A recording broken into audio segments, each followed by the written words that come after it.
Gracias por estar con nosotros una vez más en este su programa, Charlas Magistrales de la Barra Mexicana Colegio de Abogados.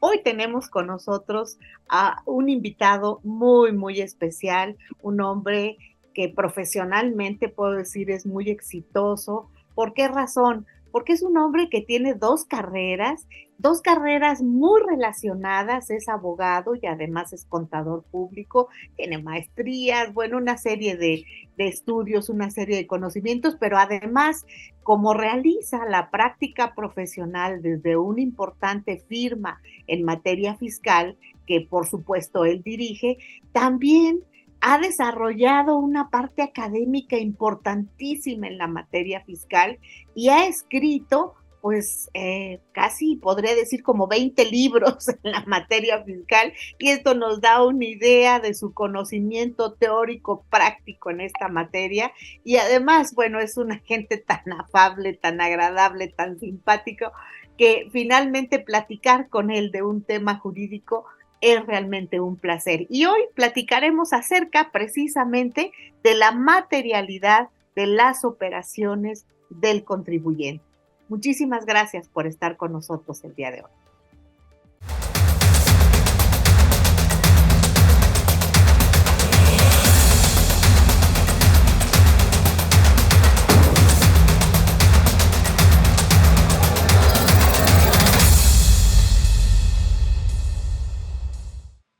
Pues como hemos mencionado, hoy tenemos un invitado muy especial, un exitoso profesionista en la materia fiscal.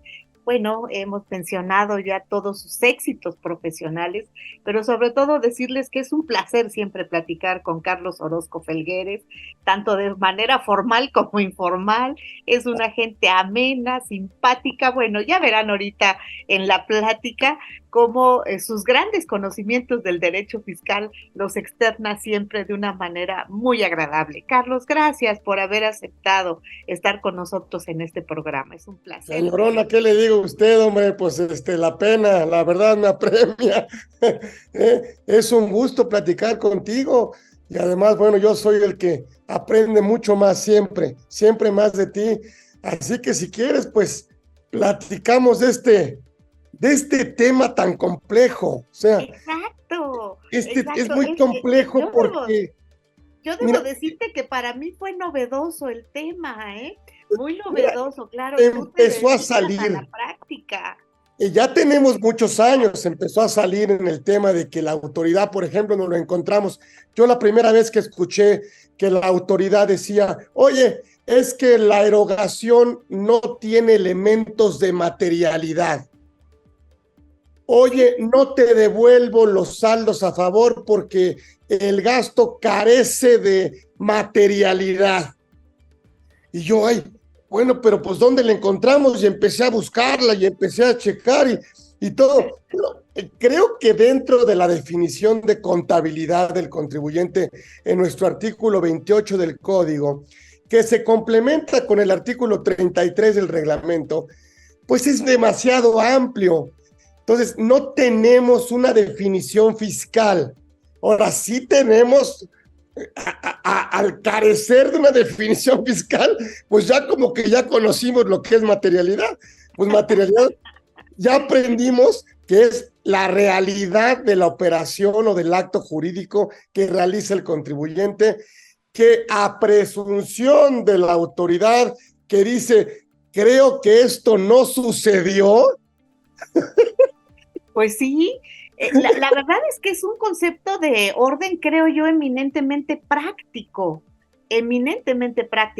pero que al final de cuentas, en el momento en que estás realizando determinadas actividades contables, que por supuesto se reflejan en la materia impositiva, bueno, el hecho de que exista la materialidad de esas operaciones es lo que le corresponde precisamente al contribuyente demostrar. Y para nuestro público, quiero decirles que realmente, como hemos señalado al principio, el nombre de este programa es la materialidad de las operaciones del contribuyente, que es un término que, como bien ha dicho Carlos, no está acuñado en el derecho fiscal, pero que él nos va a hacer favor de explicar de manera amplia, práctica y amena el día de hoy.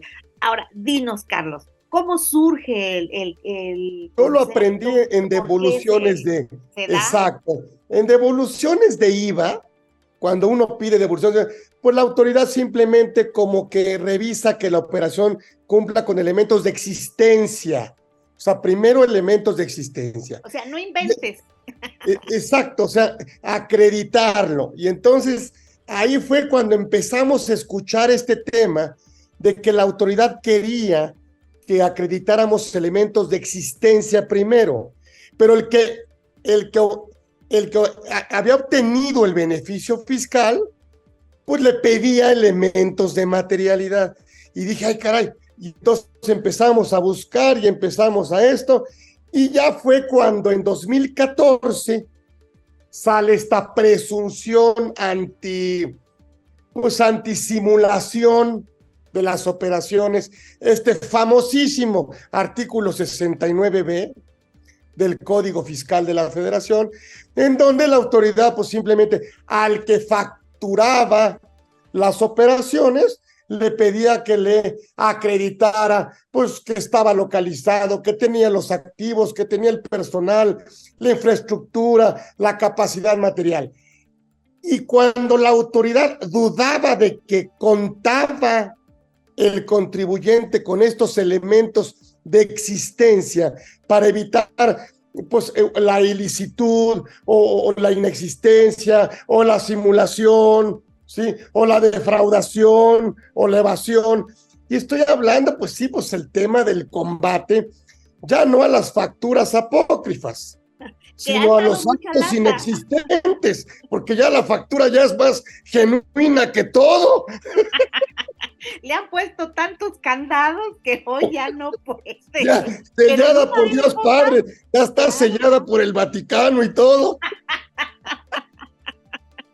Con la bendición. La bendición del Papa y todo. O sea, la factura ya no preocupa a la autoridad. Lo que a la autoridad le preocupa es lo que dice la factura. Claro. No, pero aparte los requisitos que tiene que tener la factura para que sea válida, porque igual pueden expedirte alguna y a la hora que la presentas, el SAT te dice, pues resulta que no satisface requisitos. Exacto. O no trae el holograma. Exacto.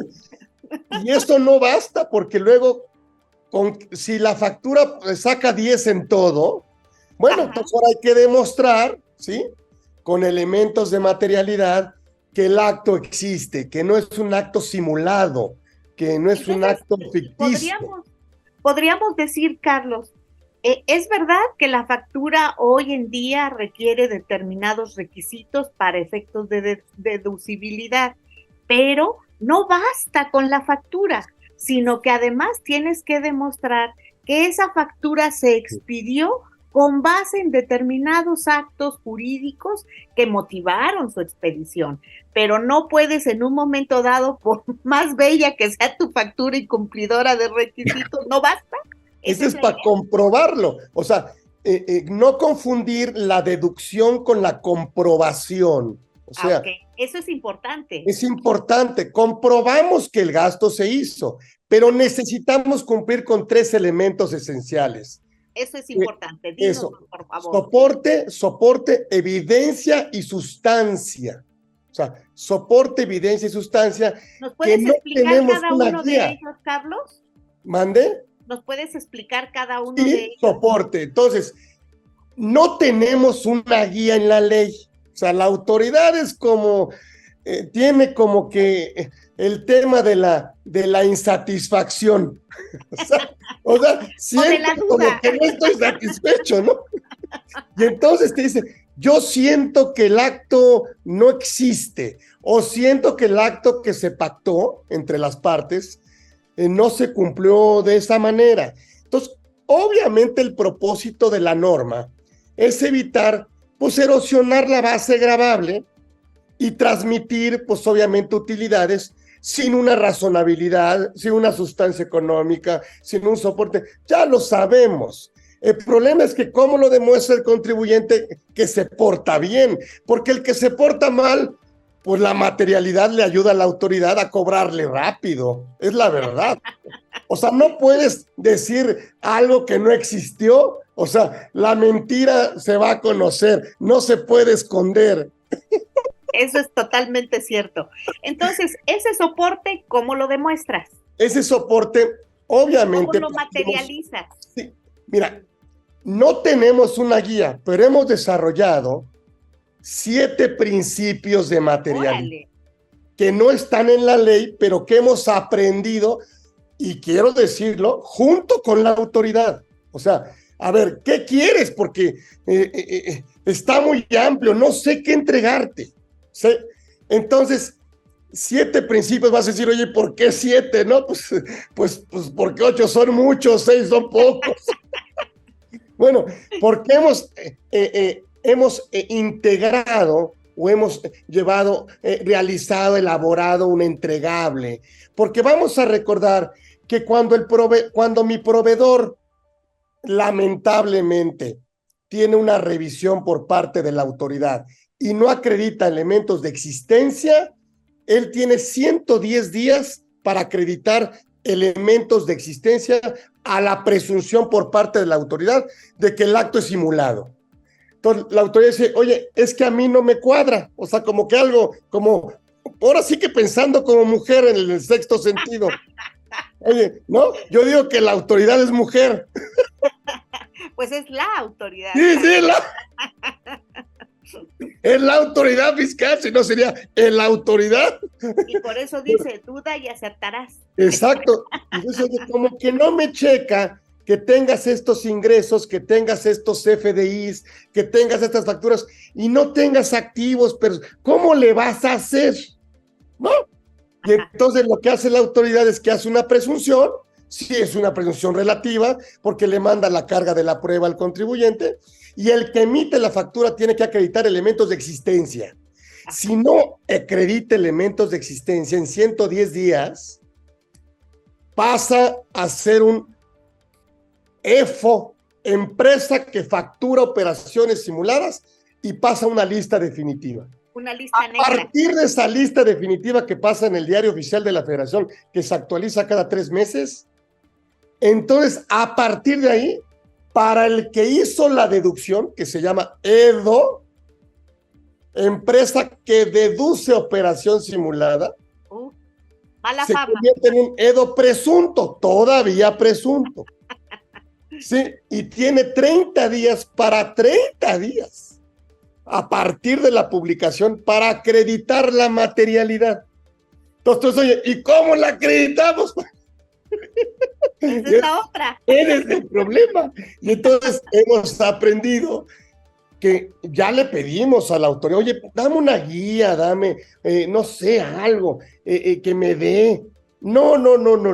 La autoridad dice, porque la autoridad tiene la posibilidad de decir, no estoy satisfecho, te mando ya una revisión, ¿sí?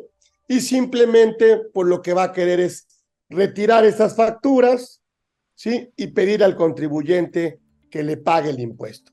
Si esto sucede en esta presunción y todavía no revisión, pues te evitas las multas. O sea, solo tendrías que retirar las facturas que no se desvirtuaron por parte del EFO, y el EDO tiene pues 2 caminos. O sea, simplemente saca las facturas y paga con accesorios y se autocorrige. Y por eso se evita la multa.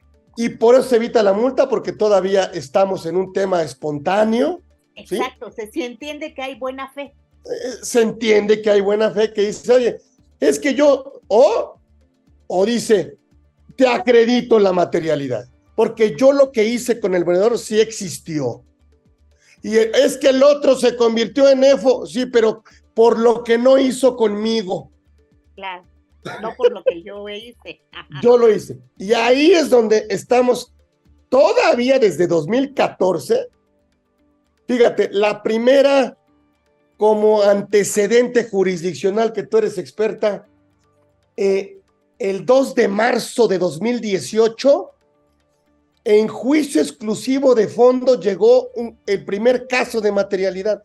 Y dijeron, ok, parte de una sustancia económica, el pago no es suficiente, pero se queda con un tema, ¿sí? Prácticamente en juicio exclusivo de fondo. O sea, ese precedente lo tenemos desde el 2 de marzo de 2018. Estamos a 2023 y no tenemos una guía, no tenemos una definición, no tenemos... Pero hablaste de 7 principios. 7 principios debo desarrollar. Con estos 7 principios, el primer principio es la necesidad o pertinencia. También hemos aprendido que tiene que partir de una realidad y una deducibilidad. O sea, no hay materialidad sin deducibilidad.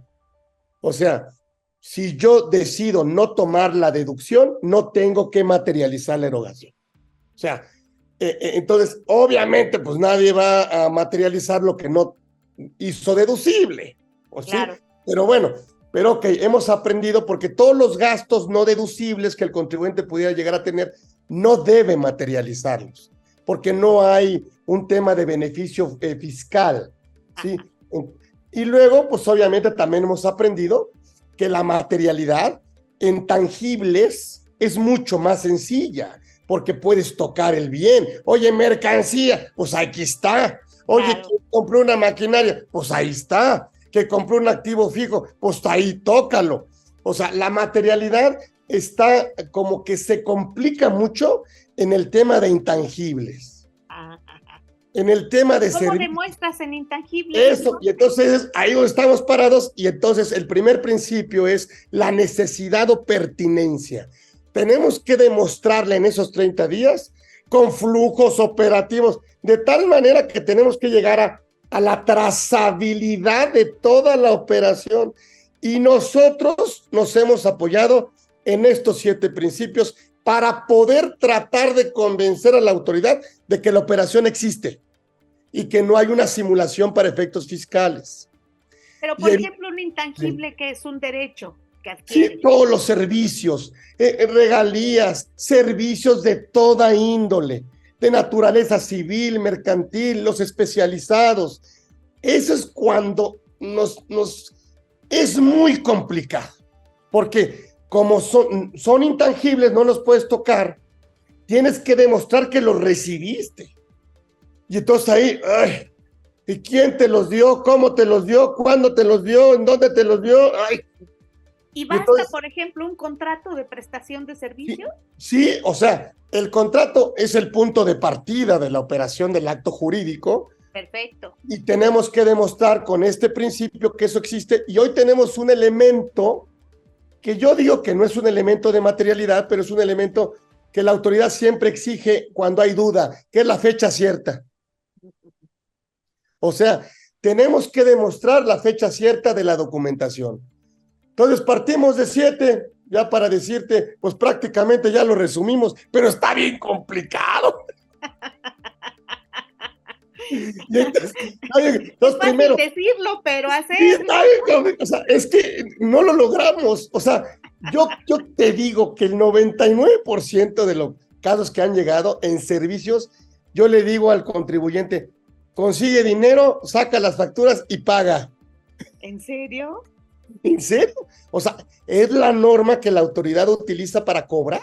Ha recaudado enormes cantidades, pero no porque la operación no exista, sino porque es muy difícil construirla y la autoridad pues tiene elementos de gestión, facultades de gestión que dice, bueno, entonces si te pasaron los 30 días, pues te restringo certificados, tus sellos, te inmovilizo cuentas bancarias. No, te paraliza tu actividad. Está en chino porque el otro a lo mejor se portó mal. Ahora, si el otro se portó mal contigo, ya, no hay defensa, no defendemos a los malos, pero sí defendemos a los buenos.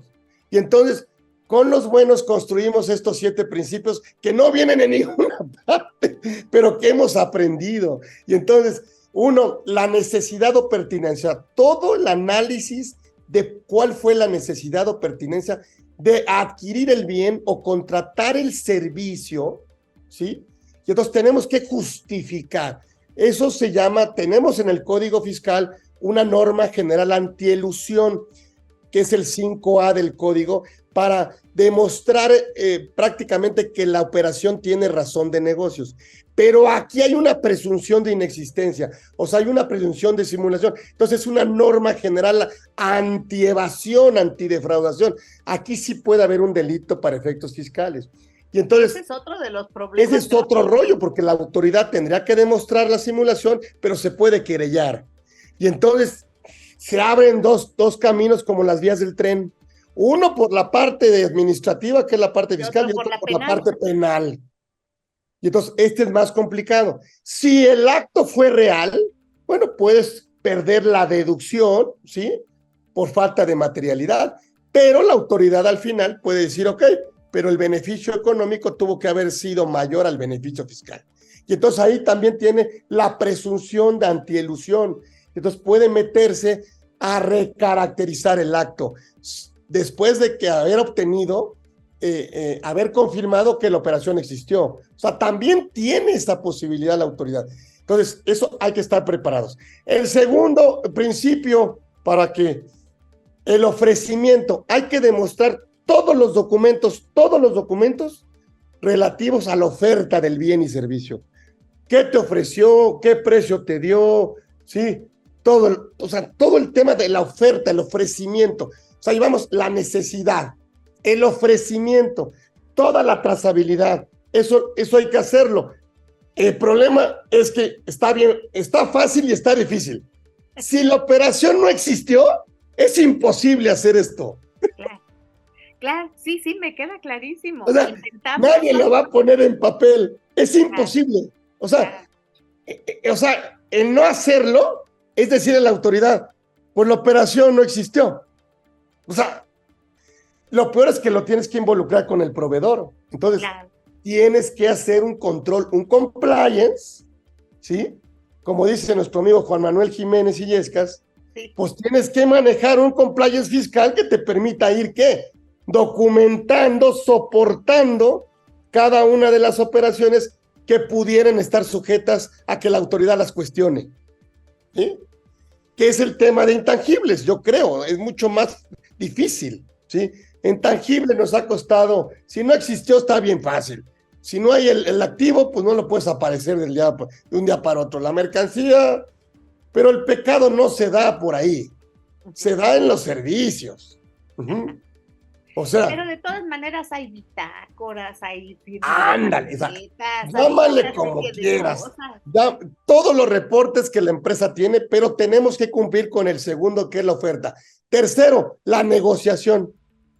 Es el tercer principio. Demuéstrame todos los documentos que quieras, porque no tenemos una guía, no tenemos un número.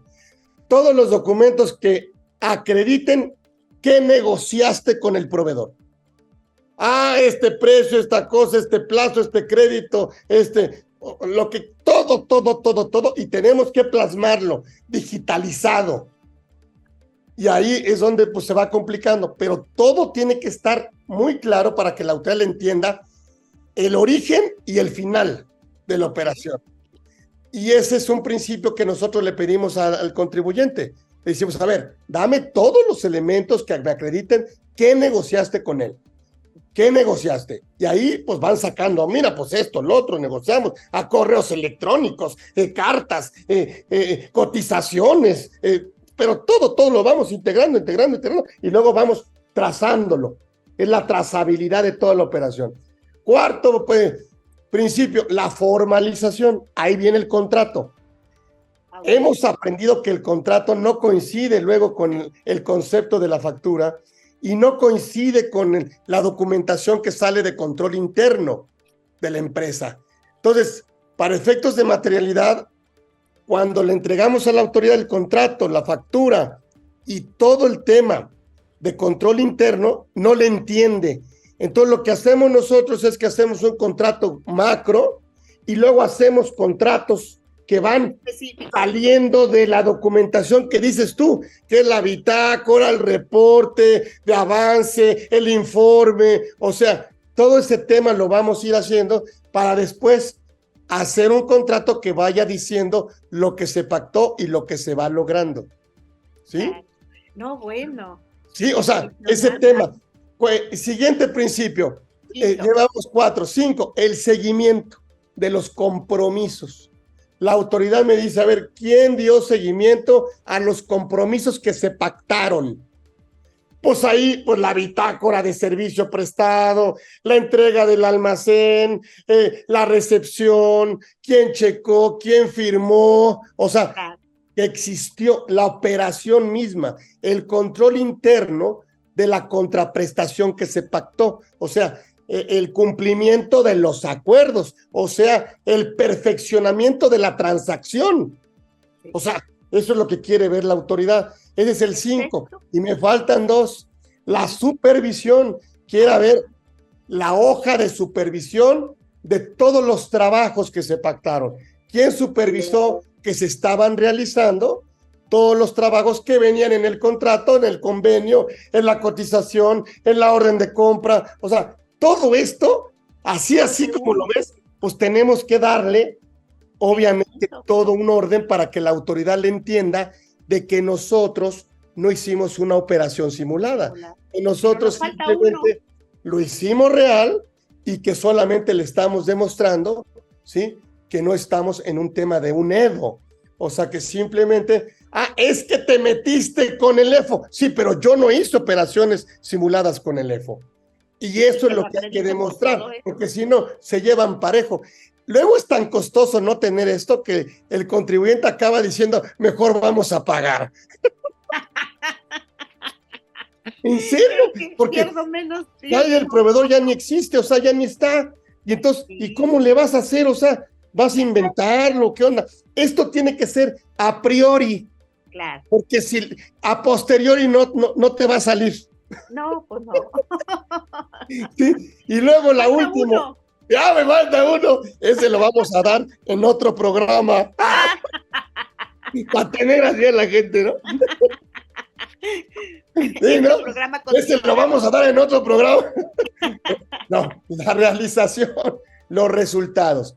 Tenemos que decirle a la autoridad la potencialidad de la operación para obtener ganancias, utilidades. Nosotros hicimos esto para obtener este resultado financiero. O sea, tenemos que demostrar el cambio en la situación, en la posición. Lo demuestras con tus estados. Claro, oye, yo hice esto para, compré esto para realizar esto y para ganar esto. O sea, el cambio en la posición financiera es importante. Nadie hace una operación para perder dinero. Puedes perder dinero, puede llegar a suceder, pero nadie puede hacerlo. Lo planea así. O sea, nadie le va a hacer, vamos a hacer esto para perder dinero. Entonces, sí. Entonces, esos son los 7 principios que nos han ayudado a generar este entregable. Sí. Y que la autoridad, pues, más o menos se convenza de que tú no eres un Edo. Eso, porque si no se convence, pues simplemente te manda ya la revisión y vas a tener que acreditar cada factura que te mandó el proveedor con todos estos elementos. Y si no, la autoridad dice, pues no le entendí, no estoy de acuerdo, es algo muy subjetivo y muy discrecional. Claro. Esa es la crítica al concepto. Al concepto, sí. Que no está normado, reglado. Entonces está en un tema de indefensión e inseguridad jurídica del contribuyente. Sí. Carlos, se nos está acabando el tiempo, pero está el tema interesantísimo y quedaron muchas preguntas en el aire. Entonces te voy a comprometer a que otro tú programa. Mandas, mi querida señorona, tú mandas, hombre, ya sabes. Vamos a hacer otro programa porque nos falta saber cuáles son los efectos fiscales de todo esto y qué estamos haciendo ahorita con esto, se ha impugnado, no se ha impugnado. Exacto. Entonces, vamos a ver las consecuencias jurídicas. Este programa continuará. Parte 1, vamos a buscar la parte 2. Parte 2. Y en vía de mientras, como se nos acabó el tiempo, no seas malito. un mensaje a nuestro público televidente de esta parte.